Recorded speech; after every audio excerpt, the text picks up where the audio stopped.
Ada 286 kasus pelanggaran pemilu yang disidik polisi. 62 diantaranya telah diserahkan ke kejaksaan. 20 dihentikan karena tak cukup bukti dan 204 masih dalam penyidikan tahap pertama. Pelanggaran-pelanggaran itu terjadi sejak tahap pendaftaran pemilih, masa kampanye, masa tenang, hingga hari pemungutan suara. Apa saja modusnya? Modus terbanyak adalah politik uang dengan cara membeli suara atau dengan calo suara. Kedua adalah sengaja mencoblos di lebih dari satu tempat pemungutan suara. Bahkan ada juga yang menggunakan identitas orang lain.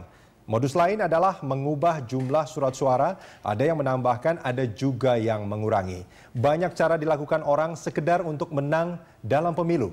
Siapa saja tersangkanya?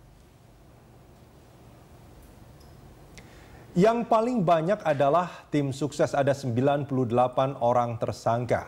Namun ironisnya di urutan kedua tersangka terbanyak justru adalah penyelenggara pemilu di tingkat KPPS, ada 83 orang.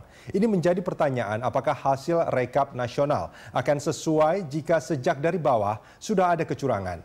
Kemudian juga caleg, ada juga pegawai negeri sipil, pengurus partai politik, kepala desa, bahkan bupati, juga panitia pengawas pemilu menjadi pelanggar pidana pemilu.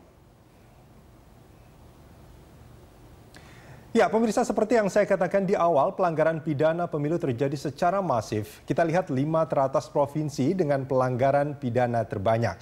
Pertama adalah Sulawesi Selatan dengan 45 kasus, kemudian Sumatera Utara 26 kasus, Sulawesi Tenggara 25 kasus, Bengkulu 15 dan Jawa Timur 14 kasus. Ini yang masuk laporan kepolisian. Masih banyak pelanggaran lain yang terjadi namun tak dilaporkan karena sulit untuk membuktikannya.